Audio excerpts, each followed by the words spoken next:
Hello student, आज हम new chapter start करेंगे अर्थमेटिक प्रोग्रेशन। तो स्टूडेंट्स, अर्थमेटिक प्रोग्रेशन को हिंदी में क्या बोलते हैं? समांतर श्रेणी। तो स्टूडेंट, श्रेणी तीन तरह का होता है: समांतर श्रेणी, गुणोत्तर श्रेणी, हरात्मक श्रेणी। तो स्टूडेंट, मैं स्टार्ट करूंगा समांतर श्रेणी।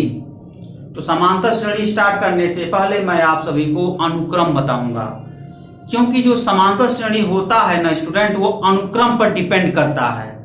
तो स्टूडेंट, मैं स्टार्ट करता हूं अनुक्रम। अनुक्रम का डेफिनेशन, ठीक है, अनुक्रम के प्रकार और अनुक्रम पर बेस्ड प्रॉब्लम, ये मेरा टॉपिक है।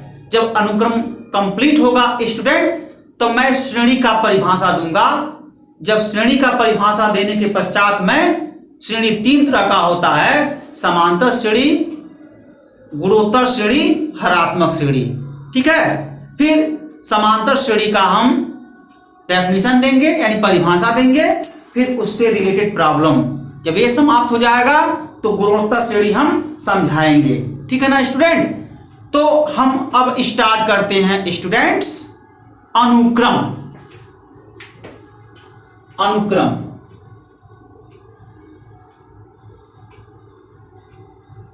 तो क्या डेफिनेशन होता है स्टूडेंट अनुक्रम का? स्टूडेंट, अनुक्रम का डेफिनेशन होता है यानी परिभाषा होता है एक ऐसी संख्या जो किसी निश्चित क्रम में लिख दिया जाए, तो ऐसे में इस प्रकार की संख्या को अनुक्रम कहते हैं। एक बार और डेफिनेशन सुने स्टूडेंट, संख्याओं का ऐसा समूह जो एक निश्चित क्रम में लिख दिया जाए, तो ऐसे में इस संख्या को हम अनुक्रम कहते हैं। फिर से सुनिए स्टूडेंट परिभाषा, संख्याओं का ऐसा समूह जो एक निश्चित क्रम में लिख दिया जाए, तो उस संख्या को हम अनुक्रम कहते हैं। देखिए डेफिनेशन, संख्याओं का एक ऐसा समूह जो एक निश्चित क्रम में लिख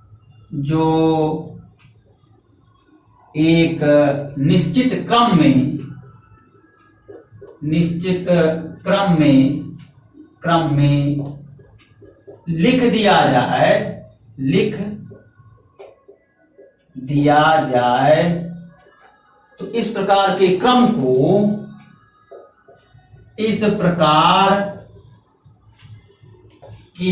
को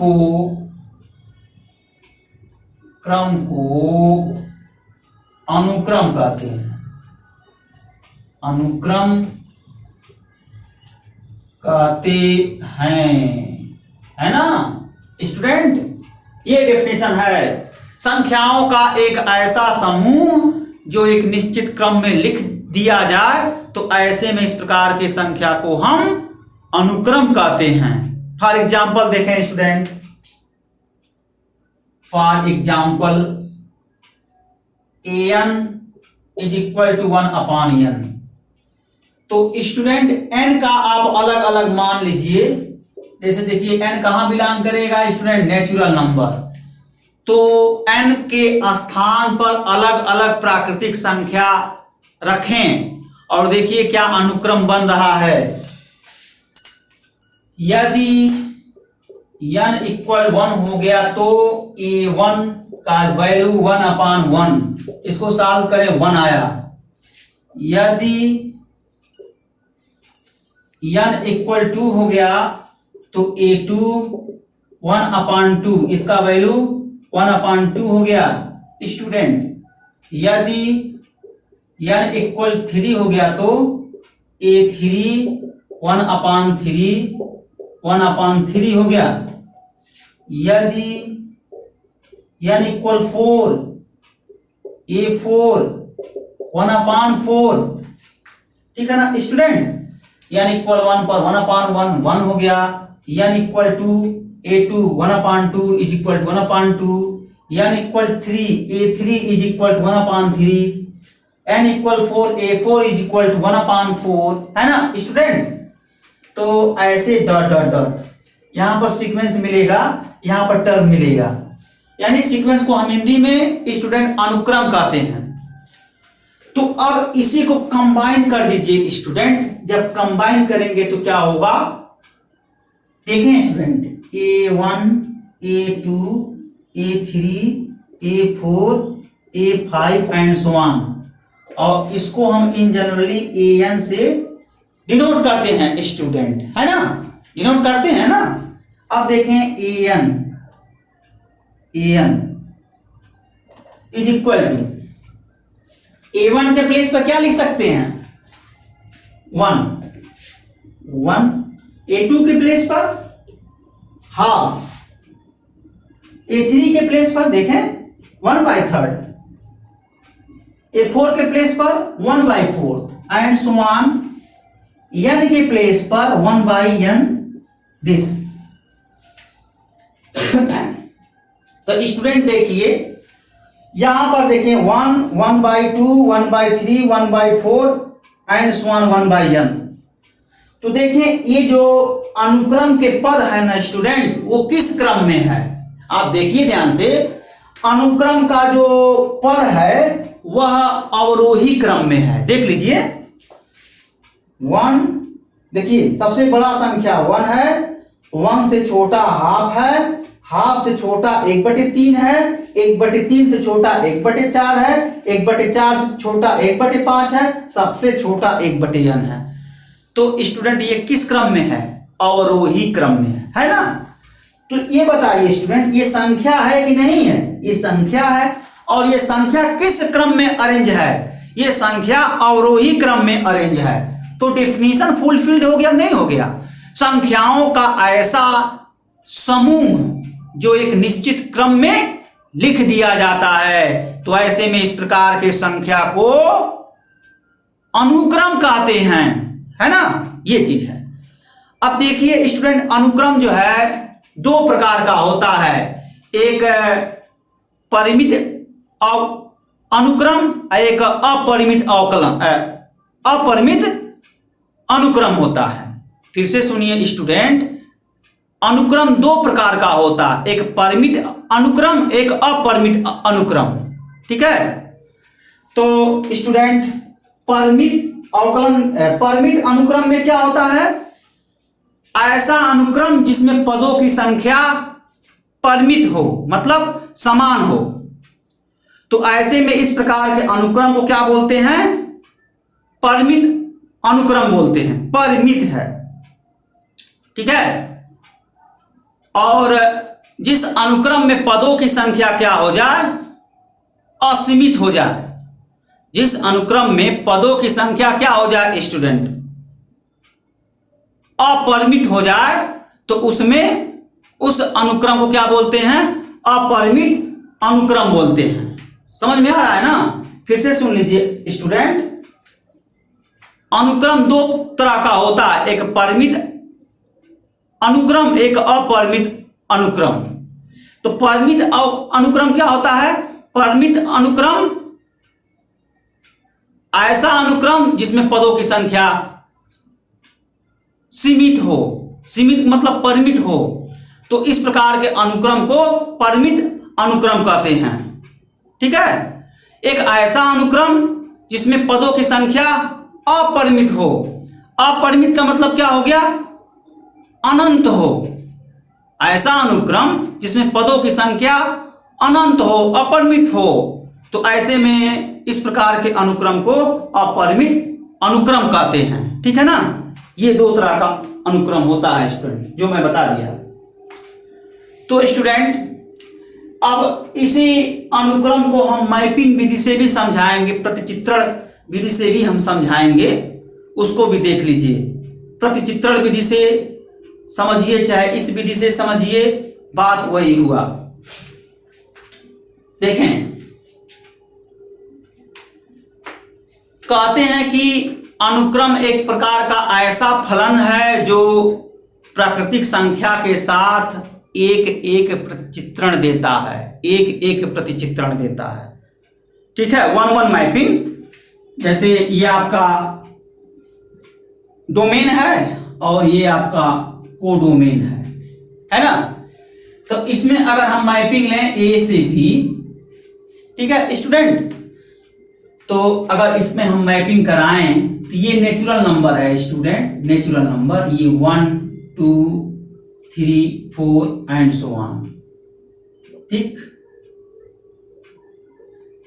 तो एफ ऑपरेट कर दीजिए सभी पर, ये नेचुरल नंबर है F1 ऑपरेट करिए तो ये A1 आएगा, और F2 पर ऑपरेट कीजिए तो A2 आएगा, F3 पर ऑपरेट कीजिए तो A3 आएगा, इस टाइप का है। तो परिभाषा है student Fn is equal to An for every n belongs to natural number.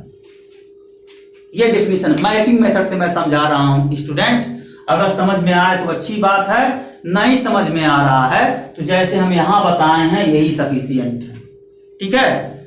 तो ये देखिए ये डोमेन है और ये कोडोमेन है, इस पर हम मैपिंग करा रहे हैं। डोमेन के एलिमेंट क्या है? प्राकृतिक संख्या है, डोमेन के एलिमेंट प्राकृतिक संख्या है, 1 2 3 4, देखिए ये प्राकृतिक संख्या है और इस पर हम मैपिंग करा रहे हैं, ठीक है स्टूडेंट। जब ये मैपिंग कराते क्या है, ये नेचुरल नंबर है, तो जब n पर f ऑपरेट होगा तो an देगा, ये डेफिनेशन है सीक्वेंस का, ठीक है। n पर जब f ऑपरेट होगा तो an देगा, ये डेफिनेशन है, और जहां पर n प्राकृतिक संख्या है। तो देखिए हम डिफरेंट प्राकृतिक संख्या पर इसका मैपिंग देख लीजिए। तो f1 f2 f3 पर हम मैपिंग देख लें। f1 1 पर जब f ऑपरेट होगा तो a1 है इस परिभाषा से, 2 पर जब f ऑपरेट होगा तो a2 है इसी परिभाषा से, 3 पर जब f ऑपरेट होगा तो a3 है इसी परिभाषा से, a1 a2 a3। अब इसको स्टूडेंट जब अरेंज कर देंगे ना, अरेंज करेंगे तो क्या होगा, a1 a2 a3 and so on an है।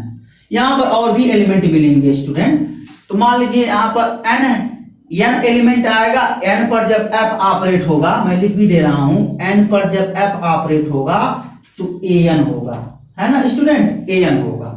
n पर जब f ऑपरेट होगा तो an देगा ना स्टूडेंट, an देगा।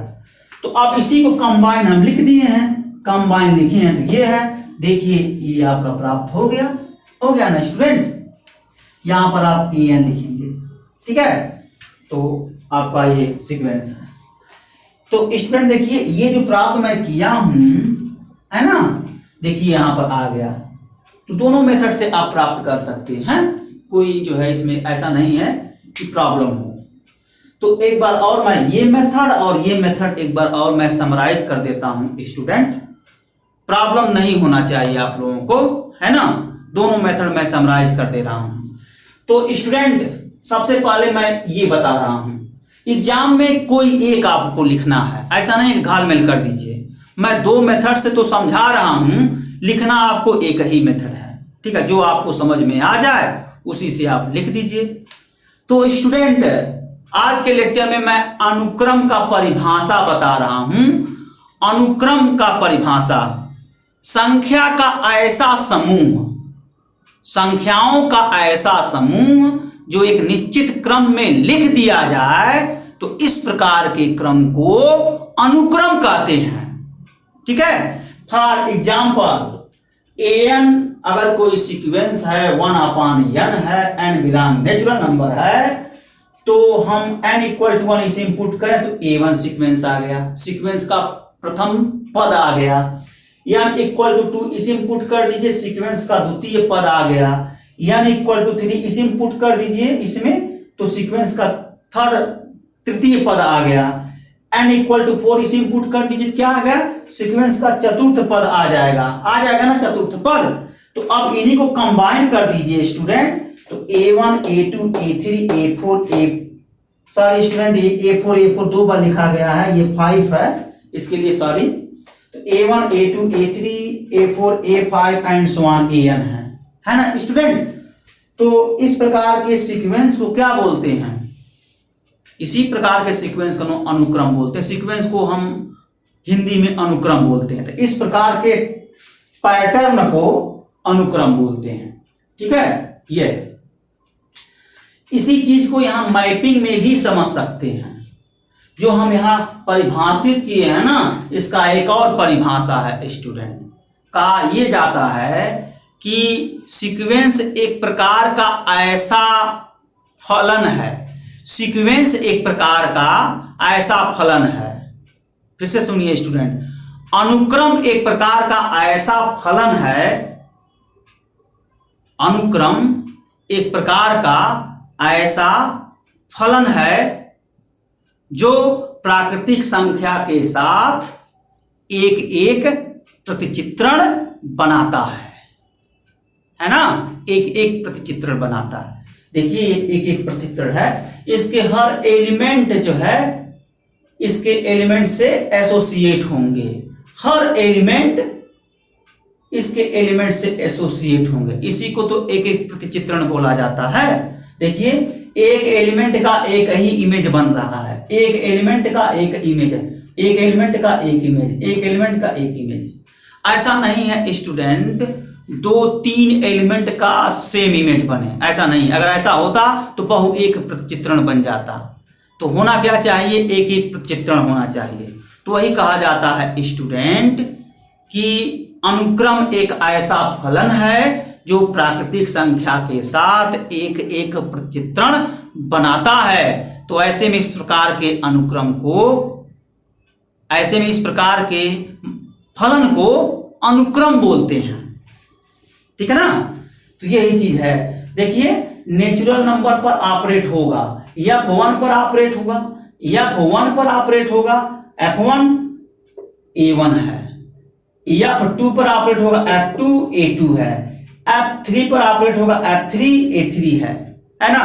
तो क्या देख रहे हैं, a1 a2 a3 an pattern बना, जो ये वाला मिल गया।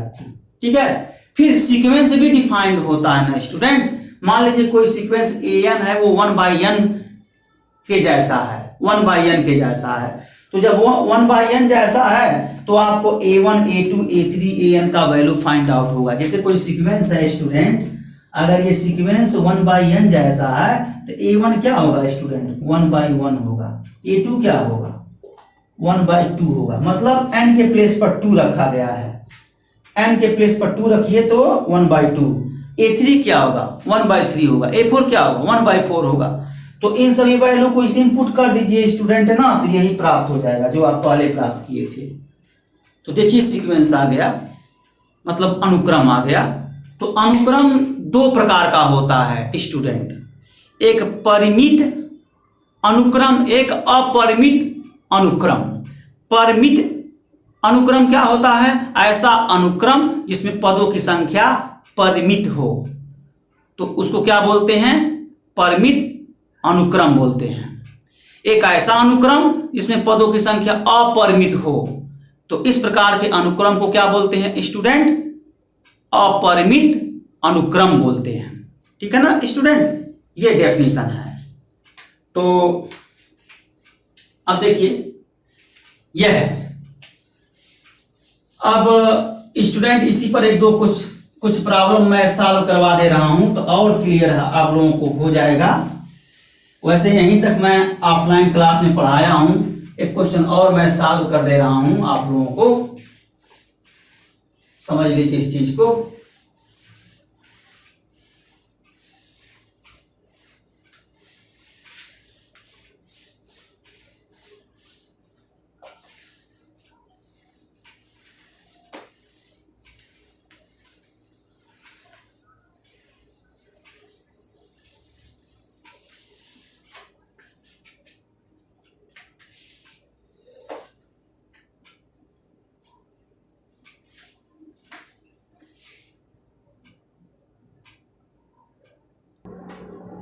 हाँ स्टूडेंट देखें, एक और प्रॉब्लम है इसी अनुक्रम पर, अनुक्रम पर भी प्रॉब्लम आते हैं, है ना।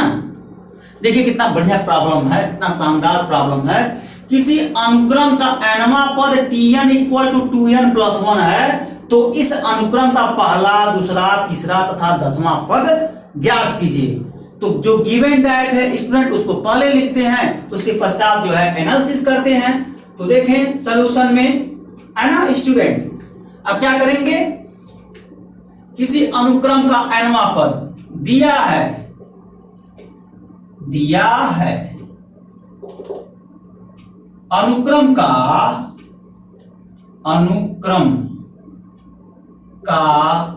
nवां पद अनुक्रम का nवां पद Tn is equal to 2n plus 1 ज्ञात करना है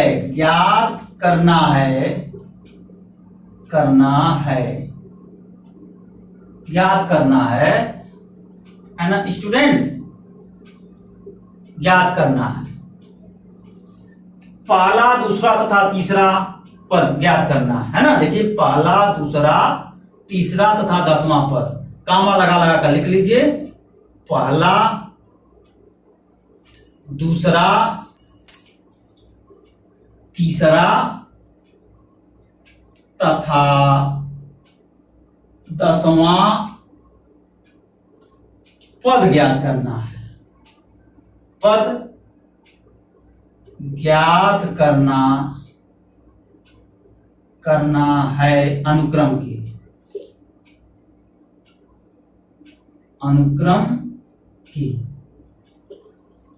पहला, दूसरा, तीसरा तथा 10वां पद ज्ञात करना है अनुक्रम के पहला, दूसरा तथा तीसरा एवं 10वां पद ज्ञात करना है। तो चलें students, Tn is equal to 2n plus 1 आपको पहला पद ज्ञात करना है ना। तो student T1 is equal to 2 into 1 plus 1 is equal to, देखें 2 प्लस 1 इज इक्वल टू 3। और क्या स्टूडेंट फाइंड आउट करना है दूसरा, तो T2 फाइंड आउट कर लीजिए। n के प्लेस पर 2 यूज करेंगे यहां, plus 1 is equal to 4 plus 1 it become 5। फिर क्या फाइंड आउट करना है, पहला, दूसरा, तीसरा यानी T3 फाइंड आउट करना है। तो T3 क्या हो जाएगा student, 2 into 3 plus 1 6 plus 1 is equal to 7 है ना स्टूडेंट, ये हो गया। और क्या निकालना है तीसरा के बाद 10वां, this is a final term T10 is equal to 2 into 2n के प्लेस पर 10 यूज करेंगे, plus 1 is equal to 20 plus 1 is equal to 21। ये देखिए स्टूडेंट, ये आपका अनुक्रम का फर्स्ट टर्म है। T1 क्या है स्टूडेंट, अनुक्रम का फर्स्ट पद है, 3। अनुक्रम का सेकेंड पद T2 इज इक्वल टू 5 आया, देखिए 5 है। अनुक्रम का थर्ड पद 7 है, अनुक्रम का 10th पद 21 है। तो स्टूडेंट कैसे फाइंड आउट करते हैं, ये देख रहे हैं ना, Tn equal to 2n plus 1। तो T1 जब यूज किए हैं तो n के प्लेस पर 1 यूज किए हैं, तो 2 इंटू n के प्लेस पर 1 प्लस 1, इसको सिंप्लीफाई किए हैं तो 3 आया है। और T2 जब फाइंड आउट किए हैं 2 इंटू 2 प्लस 1, देखिए 4 प्लस 1 5 हो गया। T3 जब फाइंड आउट किए हैं 7, T10 जब फाइंड आउट किए हैं 21, इसी तरीके से है। n के प्लेस पर 10, 2 इंटू 10 प्लस 1 सिंप्लीफाई किए हैं तो 20 प्लस 1 21 है। तो स्टूडेंट ये आपका जो है लेक्चर था। तो आपको एक प्रॉब्लम ज़्यादा ही मैं बता दिया, इसके पीछे ही क्लास में मैं बताया था, थोड़ा बहुत मैं रिवाइज किया था, स्टूडेंट से थोड़ा मैं बात किया था, तो ज़्यादा नहीं, मैं पीछे का थोड़ा रिवाइज करके तब मैंने टेकअप किया। तो इसी वजह से केवल मैं अनुक्रम का डिफिनीशन बताया था क्लास में। अनुक्रम का डेफिनेशन मैं बताया था कि संख्याओं का ऐसा समूह जो एक निश्चित क्रम में लिख दिया जाए, तो ऐसे में संख्या के समूह को अनुक्रम कहते हैं। तो जब हम पर्टिकुलर एग्जाम्पल लिए थे तो संख्या अवरोही क्रम में अरेंज था, तो इस प्रकार के संख्या के क्रम को हम अनुक्रम बोले थे। फिर बात निकल करके आता है अनुक्रम 2 प्रकार का होता है, अपरिमित अनुक्रम, परिमित अनुक्रम, ठीक है ना स्टूडेंट। अपरिमित अनुक्रम क्या होता है, ऐसा अनुक्रम जिसमें पदों की संख्या अपरिमित हो, तो इस प्रकार के अनुक्रम को अपरिमित अनुक्रम बोलते हैं। परिमित अनुक्रम क्या होता है, ऐसा अनुक्रम जिसमें पदों की संख्या परिमित हो, मतलब फाइनाइट हो। तो ऐसे में इस प्रकार के अनुक्रम को परिमित अनुक्रम कहते हैं। ठीक है। और फिर क्या किया था, मैपिंग के माध्यम से अनुक्रम को समझाया था। जैसे मैं आप लोगों को समझाया हूं, आप लोगों को हम मैपिंग के माध्यम से समझाया हूं और ओरिजिनल डेफिनेशन इसके माध्यम से भी समझाया हूं। तो एग्जाम में किसी एक मेथड से आप इस्तेमाल करेंगे। ठीक है। बस इस प्रॉब्लम को नहीं सॉल्व करवाया हूं, इस प्रॉब्लम को कल के लेक्चर में मैं सॉल्व करवाऊंगा। ठीक है, क्लास में। तो स्टूडेंट बस आज के लिए इतना ही। Okay student, thank you.